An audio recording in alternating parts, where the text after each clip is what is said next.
of the failure of leadership behind the door. He had no idea what he was doing. If this is the standard of our leaders today, we're in trouble. So, what kind of leader are you aiming to be? Holy mackerel, how'd you do that? Good leaders remember they are people first. Leadership is hard. Let me name those three things in a succinct way now. We're taking leadership to a better place. Thank you for being with us on the Leadership Listening podcast. If you're the C-suite person having the difficult conversation, you might want somebody who is there to potentially give evidence as to what was said. From the point of view of the senior person or the C-suite person who is the recipient of the conversation, that can backfire. Today's guest of Leadership Listening is Suzanne McKie, KC, the founder and managing partner of Farrell Law, specialising in employment law and senior executive law. King's Counsel traces back to the late 16th century when the English Crown began appointing trusted barristers to act as its senior legal advocates. Certain barristers were granted a patent giving them precedence in court and the right to wear silk gowns, the origin of taking silk. From this point, they became the senior tier of the bar. They were expected to refrain from acting against the Crown without special permission, thus reinforcing their status. Today, it's an honorific for top-tier barristers. The practical meaning of KC is simple. You've reached the highest level of courtroom advocacy. So, Suzanne, I hope a suitable introduction. And Farrell Law is certainly an unusual name. Where did the name Farrell Law come from? Well, when I stopped in independent practice and wanted to start a law firm, I struggled to find a decent name for it because everything had been taken. And my son happened to be a bit of a gamer at the time, still is, unfortunately. And there was a game called Princess of Zelda, which is about a very strong woman. And at the time, I thought that was a message that I wanted to send out to the world. And so that actually comes from the Princess of Zelda. So it is unusual, but it's memorable because it is, I think. And you, Suzanne, have been in this business for many, many years, a lot of experiences. Tell us a little bit about the kind of matters in which you get involved. Well, we at this firm, and traditionally I have acted for senior executives, companies as well, but I'd say it was an 80% senior executive, 20% company split in terms of what I do. And the senior executive field in which I practice, we focus a lot on whistleblowing. I mean, that's probably predominantly what we do, and misconduct cases, also discrimination, obviously things like restrictive covenants and contracts and settlements and exits as well. But in terms of the disputes themselves, we find it's mostly whistleblowing and misconduct of all kinds. But I'd say 50% of it is financial and sexual misconduct, if I can. I'm bracketing those two together, and obviously they don't necessarily go together, but those are the main areas of misconduct that we cover. I certainly think we're going to have an interesting conversation. So when cases reach your level, what are the most common leadership failures behind them? Because it's the leaders that we're trying to know more about and illuminate.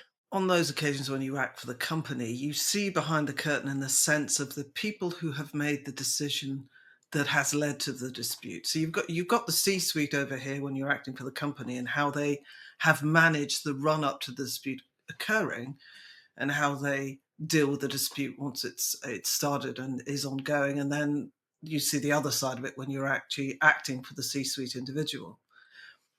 In terms of the C-suite individuals, there's not one common theme that runs through it, but it is perhaps surprising, given the level of seniority they've reached, how much emotion comes into the manner in which they handle their own disputes.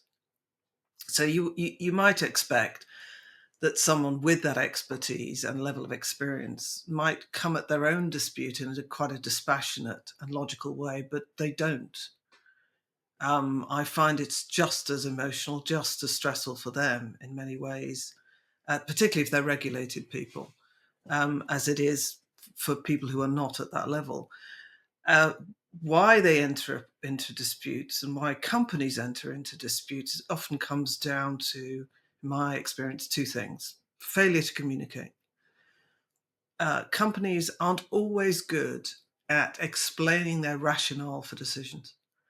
So you will have a C-suite individual who's excluded from a committee, or there are conversations with that person about their performance, but the rationale doesn't always come through in that communication, so that the C-suite individual is left not knowing exactly what they've done wrong, why what they've done wrong is such a big issue. And it's almost as if sometimes those on the other side of it, i.e. the CHROs, the chief people officers, who are in the position of explaining this to the senior person, want to hold back on the communication, want to hold back on the reasoning because they don't want to give too much away. But that leaves the individual speculating what the true reason is as to why they've been excluded or about to be exited. So that's the main reason. On the C-suite side, again, there's an element of lack of communication in that they can make assumptions that everything they're doing is okay. And because of their seniority, sometimes arrogance bleeds into how they handle other people, and not always understanding the tone in which they should communicate with other people, and not reading the room. That often leads to difficulties. But of course, there is the other side, the other aspect of it, which is the misconduct side of it, which we see a lot of, which are individuals who are caught out, if you like, doing things they shouldn't. And what are the favourites, Suzanne? What are the most prevalent cases in terms of misdemeanor? Laurie, I would like to say, post Me Too, that sexual harassment is less of an issue than it was. I don't agree that it is. I think it's been called out more, but it's still happening more than you'd expect it to. Drug taking, surprisingly, amongst C-suite people, you wouldn't expect that necessarily, but it happens, particularly in financial circles, in my experience. And the other aspect that I see a lot of are people, senior people, not reading their own policies. And you may think, what does Suzanne mean by that? What I mean by that is they may have even had a role in drafting these policies, but they don't seem to either read them sometimes or think that they apply to them. So we see quite a few cases where C-suite people download documents they shouldn't, send documents, highly confidential material, to third parties because they haven't read their IT policy. People who don't read social media policies and don't realize when they're giving interviews at the C-suite level to journalists what they should and shouldn't say, and other aspects of policies that can or are meant to confine your conduct onto the right side of the line. I suppose if you compound that then with ignorance of the law, so ignorance of your own stuff combined with ignorance of the law, may be backed up by one of the words that you used earlier, arrogance of leadership, Yeah. thereby hangs the problem. Yeah, I quite agree. I think that when you have somebody who is self-regarding, if you like, arrogant, they don't always listen to the people around them. Maybe it's partly because they have entrepreneurs ear or whatever the rationale or reason might be. You have to listen to what people are advising you.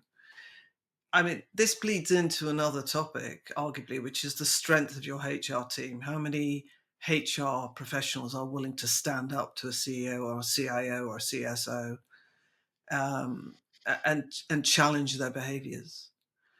I've met a lot of C-suite people who do know the law. I've met quite a lot who don't seem to think it matters that somebody at some point will explain it to them as and when it's needed. But of course, that's a reactionary situation. So, as just one example, you have to understand, if you're running a business, what disability discrimination is. You have to know that you have to make reasonable adjustments in certain situations. Otherwise, you're going to create a misstep. And personally, I think that if I were a C-suite person in a large organization, I'd make sure that I did understand these things, because you cannot always rely on your HR people to advise you at the right time or want to challenge you if you're doing something wrong. So what do we think actually happens maybe to these senior people who become a CEO? And lots of them are marvelous CEOs, but the ones who seem to sort of take a wrong turn at that highest point of promotion, and as one of my clients says, consumes their own smoke. They're a legend in their own lounge. Yeah, I mean, there's certainly, you can see that quite a lot in misconduct cases. So you see people, it's not necessarily ignorance of the law, because they know they shouldn't be taking drugs. Yep. They know that they shouldn't be sexually harassing somebody. But there is this belief that in some that they won't get caught, or that they have the ability to do what they do because no one will challenge them. And there's also an element of not understanding that they will get challenged in this day and age. And the surprise you see, Laurie, in some CEOs who do get challenged, they're really shocked that someone has the temerity to make allegations against them. It's quite extraordinary. And the self-belief can be specific and bleed into the financials. So if they are turning the company around, if the turnover has gone up 50%, if they're doing a fantastic job, they don't think that they should be touched. That sometimes comes across. Yep. So it's extraordinary on occasions when you see the wealth of the evidence that could be deployed and is being deployed against these individuals, and they still fight. They still can't accept that they've done anything wrong. Does that bring me to a rule that I find myself all too often quoting to clients, that in this day and age, everything, and I think I mean everything, is discoverable? But it's surprising how many people don't know this. It is Mm. surprising how many times you have conversations with highly intelligent people and you say, well, who will have a chief people officer who's advised them on other cases perhaps in the past, will even have a general counsel in the same building, who say things like, oh gosh, your WhatsApp's disclosable. I didn't think text messages would be disclosable.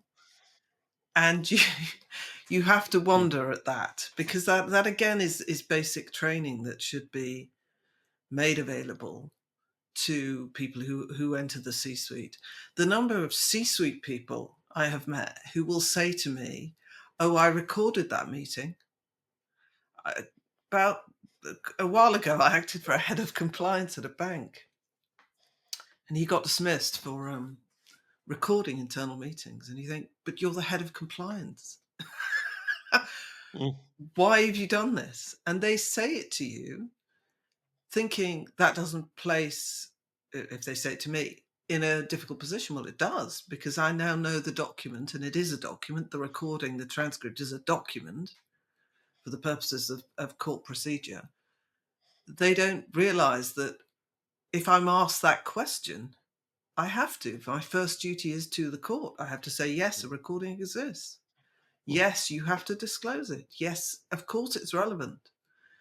So those kinds of basic training for any C-suite person who potentially is involved in disputes, whether it's their own, obviously, or more often other people's, they have to understand that trying to hide information in WhatsApp isn't going to work. And is best advice, therefore, against all of this background, to chief executives, best advice that they should almost insist from their chief people officer that they get the absolute standing in reality, best quality feedback of them, their habits, their leadership, their strengths, their weaknesses, the things they should do more of or less of. I mean, in terms of getting regular feedback on how they're performing, absolutely right. But I do wonder at the lack of training generally for people who are elevated up to CEO level. Because, I recently acted for an individual who is a CFO, um, and he gave an interview to a business journalist, and it was a bit of a car crash. And no one had actually given him any media training. The marketing department had allowed him out there to discuss whatever was going on. And of course, his defense when the allegation was put is that I didn't say any of that. I didn't get the proofs to proofread. And you have to say to them, well, this is an independent journalist. They're not necessarily going to give you the proofs to approve. Did you ask for them? Do you get any, the key thing, I guess, when you're communicating to a business journalist is, these are the wonderful positive things about the company. I'm so privileged to be there. If that's tempered with a bit of negativity, that's fine. But the problem is with journalists, as you know, Laurie, they might just pick on the negatives that you've said. But I was shocked I that this individual had had no training whatsoever. So it isn't just feedback, it's training them before they get to a point where they are in error. I think I learnt probably more than 40 years ago as a young executive, uh, beginning to deal with the media. And apologies here to all of our media friends, but they're looking for a headline. And if it comes at your expense, then so be it. Um, and I guess then, Suzanne, if we're looking at these kinds of circumstance and a person who's a CEO um, begins to see that the game is up, um, they've got a choice then of resigning or battling on. And there are all sorts of circumstances that I've heard of, maybe wrongly, never resign. But what are the merits and demerits of resignation versus entering battle? I'll come on to a story of an individual CEO. I was acting for the company on that occasion. It was a big company, and this CEO is well known. I'll come on to that in a moment, but it is important always to think about the boring things, I'm afraid, like the good leaver, bad leaver provisions in your contract or your share option scheme or your long-term incentive plans. Because if you battle and you are sacked for poor performance or misconduct, you could potentially lose a great deal of money. If you can come to an accommodation with the company that allows you to resign with dignity, why wouldn't you do so? You need to listen to your lawyer. Get a good lawyer. Don't get a middle ranking lawyer. Pay for the best because they'll tell it to you how it is.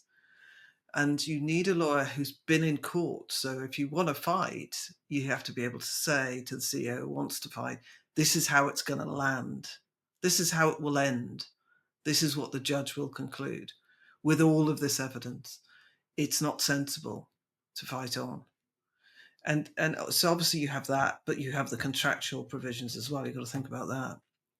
But yeah, Yeah. so this particular individual was accused of sexual harassment, and he, as I say, I was acting for the company. Thank heavens on this occasion, he actually brought a sex discrimination claim against the company on the basis, seemingly, that had what he is alleged to have done been done by a woman, the reaction would not have been the same. He wouldn't have been dismissed. And, in another life, if I'd been representing him, I would have said, read the music in the room. This is not going to go well.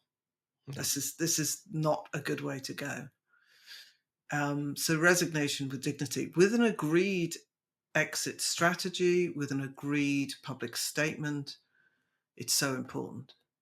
That reputationally, that aspect of it. So out there in the market, we have this thing called strong leadership, which has got a myriad of questions around it in this day and age. Um, but how does strong leadership then factor relative to bullying or harassment in the eyes of the law? I mean, some might say that the definition of bullying has changed a little over the years. Some might say that making a finding of bullying is easier to make now than it used to be. Mhm. But for me, it comes down to probably about three things. It's bullying consists of if you are persistently targeting somebody, if you raise your voice in any way, that it will not go down well. That will probably amount to bullying, particularly if it's persistent. And where you're targeting an individual with reference to personal characteristics, I don't necessarily mean discrimination, but in terms of challenging their personality as opposed to a constructive feedback. So those three things together bleed into that. I would suggest, however, that most C-suite people I come across do understand the difference, and I think that has been a result of lot more in the media about bullying and about investigations into bullying. I see sometimes the opposite problem, Laurie, which is CEOs not wanting to challenge people. So the problems build up and they build up and they build up.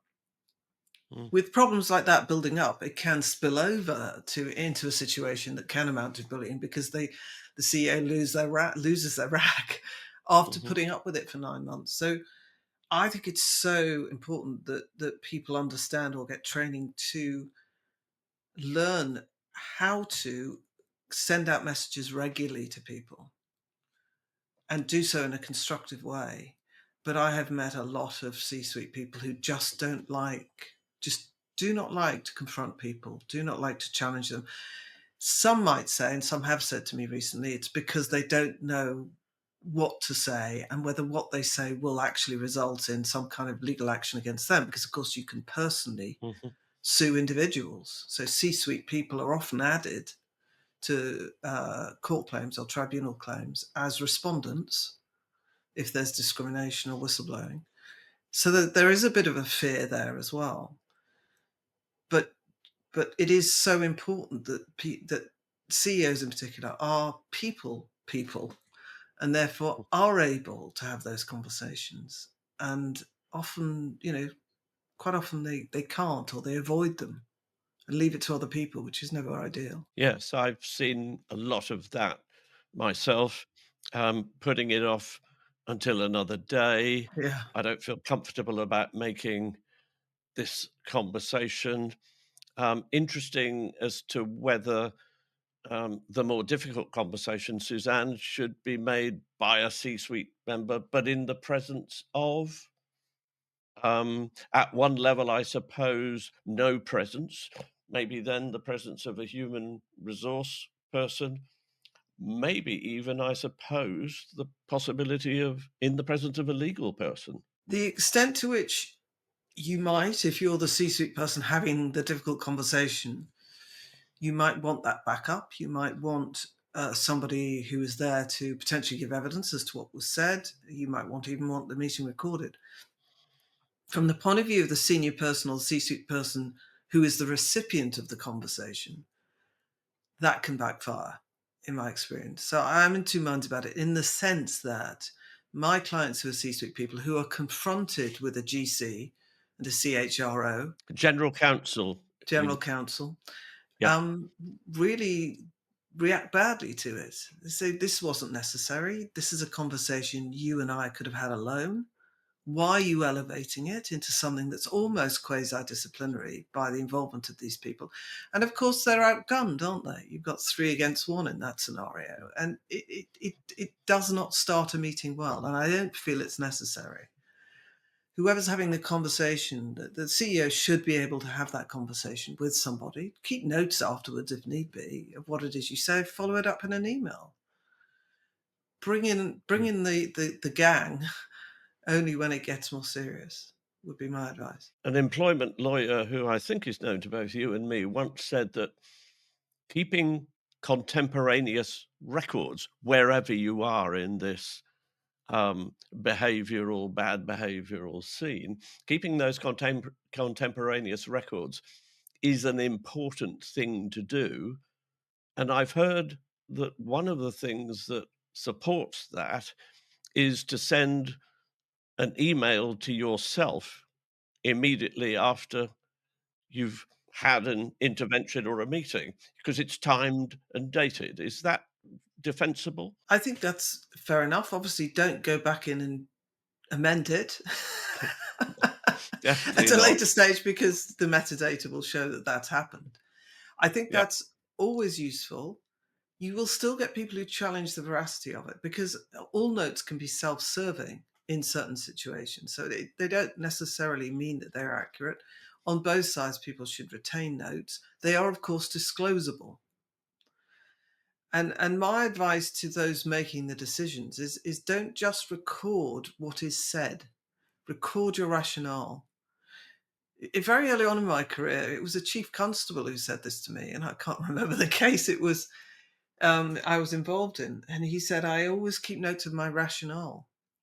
So it isn't just I said in this meeting, it is why I said it, what my thoughts were, what my agenda was before going into the meeting, and what my next steps were. Because when you're faced with an allegation that you are discriminating or meting out detriment because someone's whistleblown or whatever it happens to be, you can evidence what your thinking was at the time. That's so important. And just by way of information, I've certainly had a client who was an e-discovery firm. Mm. So if somebody clever on the other side says, well, here's the general ledger and there are 87 billion entries, you find it, the e-discovery firm will find it.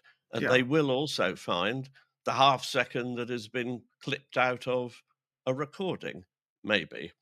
It- So e-discovery is perhaps not known by the C-suite or CEOs out there universally. no, absolutely. Um, and there are some law firms out there who I think still believe when they're acting for the company, defending a case brought, let's say, by a C-suite person, that if they disclose as little as possible, that will help them. And if there's a smoking gun, well, of course they should disclose it if it's relevant, but not everybody does, right? But if you cannot evidence why you made a decision, why the female CFO is not paid the same as the male CIO, how are you going to persuade a court that you're thinking at the time you made the decision as to what salary to give them? How are you going to persuade them that what was in your mind was about their performance and ability as opposed to their gender? And how do you then go about working with your immediate client, then the individual who's under the cosh? What are the big tutoring, coaching things that you might apply as they advance through the case and perhaps get into formal settings? Well, often what I do is, I can be dealing with people who are taking part, who are the subject of allegations and therefore part of a disciplinary process. I also act for a lot of people who seek my advice when they are the whistleblowers, who are going through the investigation process, and I'm sometimes asked for advice by people who are simply witnesses to an investigation process. And at that stage, before you get to litigation, what is quite surprising is how much, perhaps not to you, Laurie, but to some people, how much assistance those C-suite people need to navigate through that process. It's rather more stressful than people might imagine. It may be your complaint, it may be your grievance, it may be you that's whistleblown, but you have to be able to answer questions put to you by the investigator. You may feel as though the company is not supporting you enough. You may feel as though the investigator is just a hired gun trying to get the answer that the company wants. That happens more often than not. So what I find slightly strange in my older age is that the clients I'm speaking to every day are not the ones in litigation. They're the ones going through internal processes. And you do occasionally, despite my hourly rate, veer into counselling. But it's welcome in the sense that sometimes you have to say to your clients, get a good night's sleep because you're not performing. Mm. So I will have a sort of one-to-one session with them before an investigation meeting, before their disciplinaries. And I may end up saying something as basic as that to them and say, look, Yeah. you're stumbling over your words. You don't know your bundle.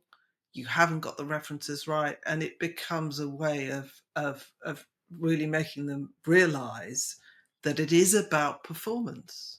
And if you don't have everything in order and you don't try to resolve this feeling of stress and anxiety that you have before the big day, it's not going to work out well for you. There's also quite a lot of hand holding in the sense of, you can't say it'll be fine because it often isn't, but you do have to say things like, look, don't expect the data subject access request you've put in to throw up all these fantastic documents, because it won't. They'll be heavily redacted. Don't expect the so-called independent investigator to come down on your side. They are paid for by the company. Don't expect necessarily that they will listen to everything that you say. And you may have to do a lot of your own homework. You may have to email them afterwards. You may have to produce your own statements. You may have to put together a bundle for them. And sometimes people find that surprising, that they have to do a lot of their own work to get the points across. So that's partly what I'm trying to help people navigate during these processes. What one of my clients describes as people who live in glass houses should not get undressed in front of the window. Says it all, maybe. Yeah, If we talk about then, you've mentioned whistleblowing, yeah. and that's been in the news a growing amount, it seems to me, in recent times. Mm. What are the sort of bullet points that we might put into play as regards whistleblowing and leadership in particular and their response to Oh, whistleblowing? gosh. Well, I won't go into the legal side of it, Laurie, in the sense that I don't think I need to explain to your listeners what whistleblowing is necessarily. But I will say this: whistleblowing is not where you're expressing concerns. If you're a chief risk officer or a CFO or a CHRO and you're expressing concerns about something that's happened in the organization, that's probably not going to amount to whistleblowing, because all you're doing is your job to say, this is, when it gets to the point where you say, this is a breach, we are breaching it, this is serious, you have to listen to me, then that potentially becomes whistleblowing if it's done in the public interest. The way in which companies handle it is, in my experience, not great on many occasions. There is often a knee-jerk reaction to how dare they? There's a bit of that. There is, no, we have to get rid of this. Where is this going to land? Where they're regulated, do we have to tell the regulator now? And that's a really critical question for leadership to decide, for the CEO to decide. At what point is our duty to the FCA, for example, crystallized by the action of this whistleblower? And, those are critical decisions that will come out in the wash later down the road. Don't put pressure on the person who's whistleblowing. Don't demand that they attend 15 interviews with an independent investigator in the space of 2 weeks and not consider well-being. You have to look as though you are being reasonable as the company, as the CEO managing this. You have to look, hopefully you are interested in the truth, but you certainly have to give that impression that you are, not bouncing people into difficult back-to-back interviews. And I want this investigation done in 2 weeks. It's got to be done in 2 weeks. Well, no, it doesn't, right? Choose your investigator well. Gosh, they don't always choose the right investigators. That's quite critical. If it's a serious whistleblowing allegation, disclosure, the CEO should, in my opinion, be involved in the choice of the investigator. to decide whether they think they're the right person to do this. Don't rely on your law firm to do it. Don't necessarily rely on, somebody else on Exco. Meet the investigator, or certainly look at their CVs, consider whether they're the right person to involve themselves in the situation.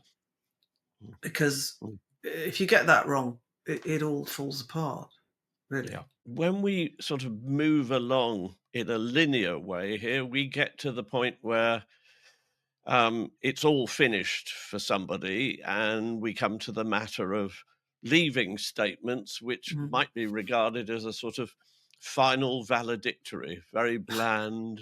What's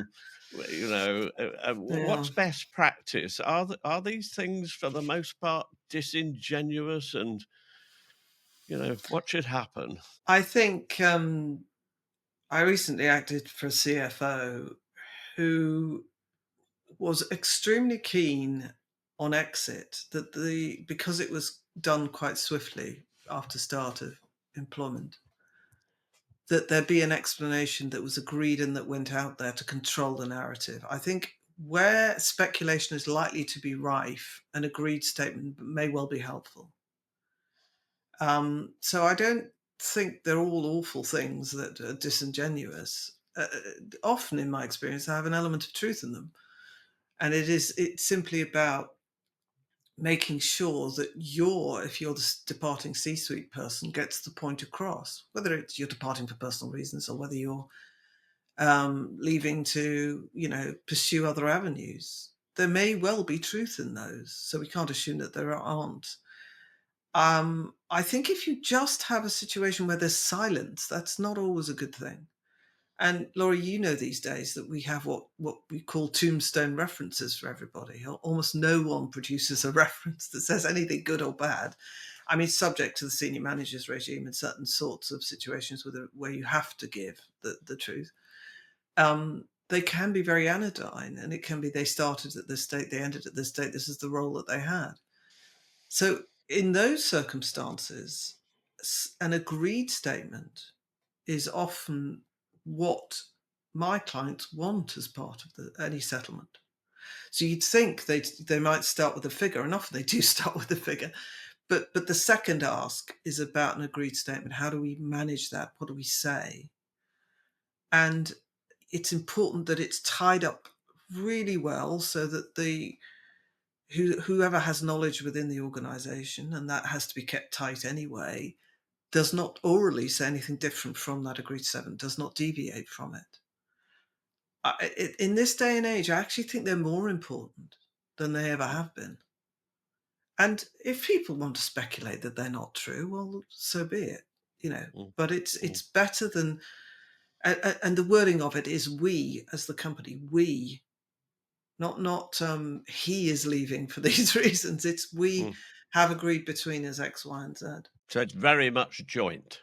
Absolutely, it must be. Otherwise, what is it telling the world? It's telling the world the reason from the point of view of the company, not from the point of view of if the departing C-suite person, if their voice is not in that agreed statement, exit statement, then it will look as though they're disgruntled and they didn't want to go and they've been pushed out. That's not a good look. It just isn't. So, I think they're quite important. And I guess it's important also for the employer to be seen as a good employer, in the sense of trying to get the next CEO if the CEO is departing. I think where it gets, that I absolutely agree. And I think as part of any agreed statement, for example, the company might want to say, well, we're replacing this person, or we've decided to restructure and appoint this fabulous new individual from this company. And that can be all part of the same agreed statement. I think where it gets tricky is misconduct.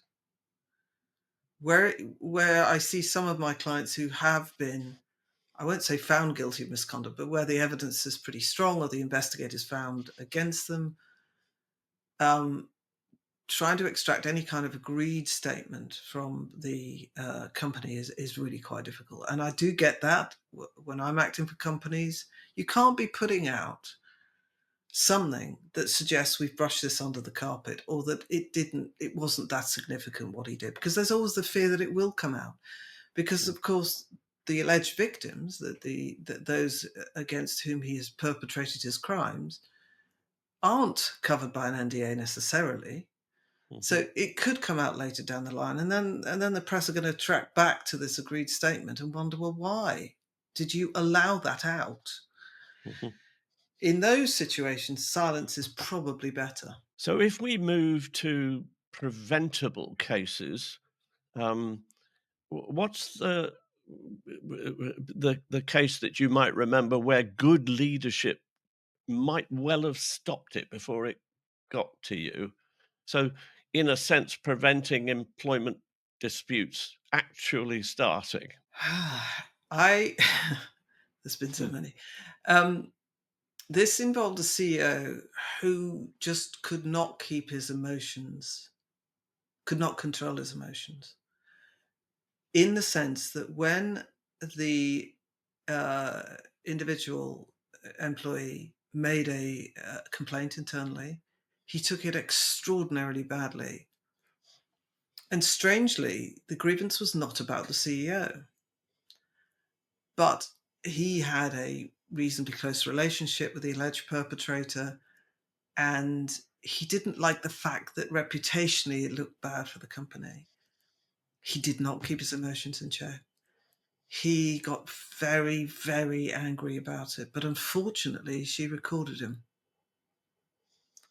And he lost his rag with her over the phone. And of course, in that moment, when you lose your temper and you see the red mist, do you actually consider that a person might have the temerity to be recording you? That recording, of course, was admissible, even though he didn't know it was happening. And it was game over, absolutely game over. So good leadership is about not taking grievances personally, whether they're whistleblowing, whether they're discrimination, whether they're anything else, and taking a step back and looking at what it is you may have done wrong, or the company may have done wrong. How could we have managed this differently? How do we manage both the person against whom the accusations have been made and their well-being, and the individual who's making the allegations? But for goodness sake, don't react emotionally. It's hard at times, I know, especially with founder CEOs. Founder CEOs. I mean, you're destabilizing the company. This is a disgrace. How dare you? It is about putting, a dry hat on, if you like, and being measured about it. And I've often said that founder syndrome is not far off the most powerful force in employment dynamics that I've ever Mm, encountered. mm, Absolutely, lethally, in a sense, powerful, because mm. they will do almost anything um, in order to sort of hold on to the baby that they created at all costs. But how many founders, Laurie, have actually had good training to become good C-suite people? Mm, mm, And particularly if they have a majority of the shares, who is going to challenge them? Who is going to tell them yeah, that this is not an appropriate way to behave? It yeah. comes back to this issue about strength with HR people. And I've actually noticed over the years that sometimes having an external HR person is better than having an internal one, particularly with people who are a bit of a challenge and who don't tend to listen. Because I think that an external one may be more willing, and often I have seen, been more willing to say, stop it. This isn't going to work out well. This is going to end badly. This is going to be the outcome of what you do if you keep doing it. Internal, there's all those dynamics. There's the fear of what will happen to you if you challenge this individual.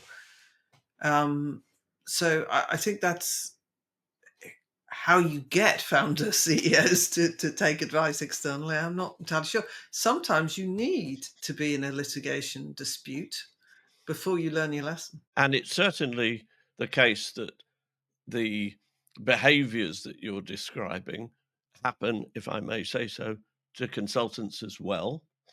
And it's certainly the case that we get invited to coach somebody on a Yeah. remedial basis, that is very often the case. Yeah. So, in summary, I think, Suzanne, are we looking, as I might say, for chief executive bandwidth? Having, yes, the analytical and strategic and operational, administrative, technical qualities, but also having that empathy for circumstances and applying appropriate empathy depending on what those circumstances are. It's a big ask, though, isn't it? It's a big ask to get all of that in one person, Yeah. particularly in smaller companies. I think it's hard to get everything right. But then it's not necessary to get everything right all of the time. What's necessary is to learn from what has happened and Yeah. to change things going forward and to be seen to be doing so. But we all make mistakes. And how has practicing at this level changed you and how you view leadership yourself? Um, I've often heard that, it's easy to become cynical, but one mustn't become cynical in the kind of job that I do, and I'm guessing the kind of job that you do. I've also heard that a cynic is a frustrated enthusiast. I think for me, um, I have changed quite a lot since I gave up independent practice and started my own law firm. Because as a KC, you're very much working in a silo. Yes, you'll have your team of solicitors who will be helping you, sometimes a junior. But you go in a case, you come out of a case, and that's it. What I've learned in the last 7 years since I've started this firm is how to manage people better, how to communicate a hell of a lot better, how to see everything from start to finish and how things can be dealt with better right from the off. You still have, dare I say it, assertiveness or aggression when you're negotiating, but your style is definitely nuanced by having staff. You become a better person almost. I don't know if Casey's out there horrified by what I'm saying, but I think it brings out a different side of you. It brings out softer skills, which, some people talk about it as if they're not important, but I think they absolutely are.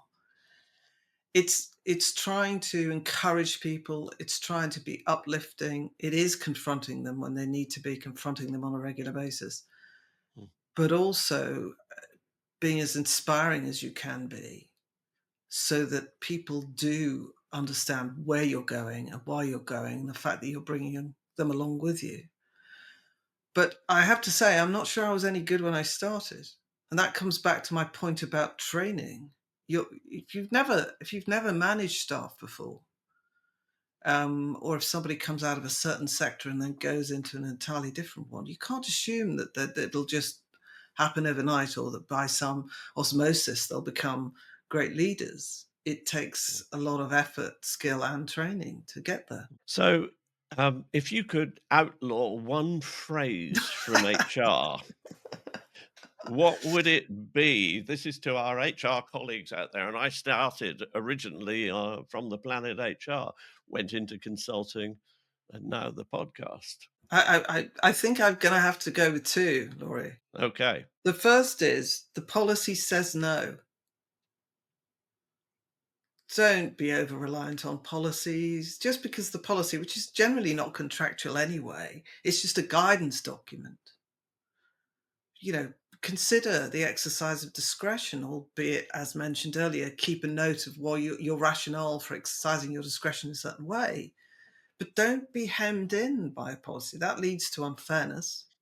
But there's too much of that black and white thinking, I think, in some HR professionals, which is, we've got to abide by this policy, we have to abide by this policy, we have to abide by the policy. The second expression I don't like, even though I've used it myself, is we are where we are, Oh. which you hear an awful lot. We are where we are. Or lessons must be learned. Yeah, but there never are. There Correct. never are, right? Yeah. I mean, so I think understanding, just putting yourself in the shoes of the person you're speaking to and imagine it being said to you and how you would feel about it is so important. And we are where we are is a way of saying, well, there's not a lot we can do about it. That's one way of interpreting that expression.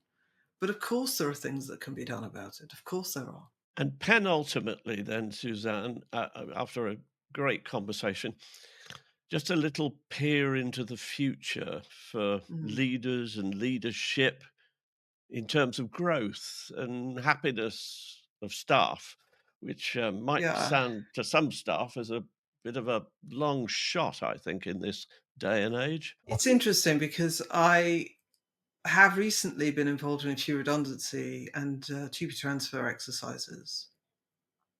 And what's come out of that in the last year is a real understanding of how important certain aspects of practices, certain ways of working have become really important to staff. So I was reading an interesting article in the FT that was a bit doom and gloom, saying, you know, we may have to downgrade our expectations for economic growth in the UK. But if a company is, a CEO sees that fantastic growth may be problematic or it may not be possible for whatever reason, then I always think, look at other ways in which you can keep your staff, your troops happy. And it isn't always about money. It's often about something else. It's about empowering them more with the ability to choose certain things that they want to do. And teleworking, home working, hybrid working, I think has become so significant for people. It becomes sometimes the number one ask.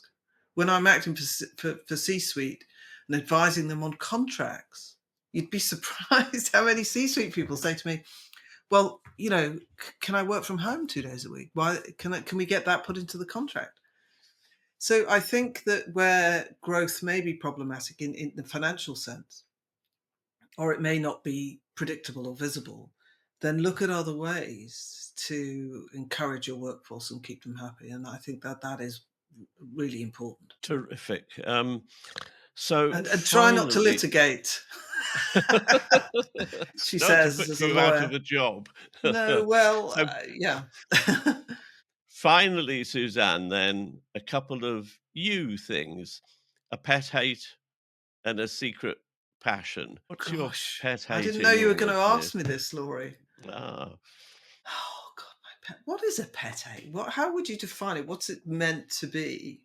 Because I could say dishonesty, but that seems a bit no. Well, I think it's too things serious. that something that comes up time and time again and makes your hackles rise and gets you angry and want to trample that person.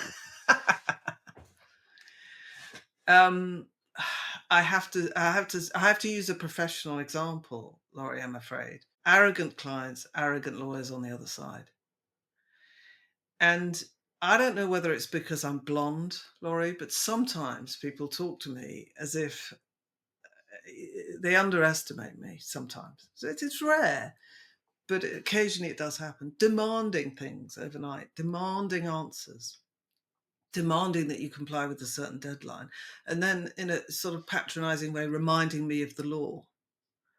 That is my absolute pet hate. And if you're trying to resolve something, and this is often in the context of settlement discussions, don't irritate your opponent. What aggression, I suppose, is my pet hate, in the sense that some people default sometimes to aggression unnecessarily.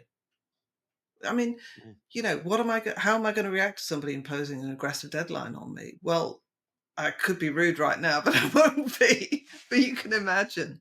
It Yeah. doesn't wash with me. So know your audience. What was the other pet passion? Your secret passion, when Secret all is passion. said and done, God. the you things that you like to indulge. And the reason I love art, and what I mean by that is generally original art, and I don't mean very expensive stuff you get, I don't mean the kind of £30,000 canvases you buy from these shops in places like Cobham and Chelsea. I don't mean that. I mean art by interesting artists, often coming up through the ranks, often unknown. And part of my love for it is what you can see in it. Every time I look at a piece of art, the kind of art I buy, I see something different, and that inspires me. But also, it's a secret passion because I'm hopeless at it. Hopeless. I went on an oil painting course recently, Laurie, and it was stick figures. That was as best as I could do. And I might have been depressed when I came out of it, but then I thought, actually, Suzanne, now you know why you like art, because I'm terrible at it, and therefore I appreciate the skill all the more for that. Well, we are at one in that respect because on one of my very early school reports for the subject that is art, only one word was put with an exclamation mark, and the word was prehistoric. So that was me. So stick Suzanne, figures. the conversation this morning has been marvelous in the sense that I think it gives leaders a really clear insight into the world of the KC, which Mm, is quite often one that's a little bit opaque. There are yes. plenty of points that they now need to pick up and think about and avoid doing wrong if they're Mm, to be that thing which is a good employer. So mm. thank you for your time this morning. It was a real pleasure. We wish you well in all of your cases in the future. Many thanks.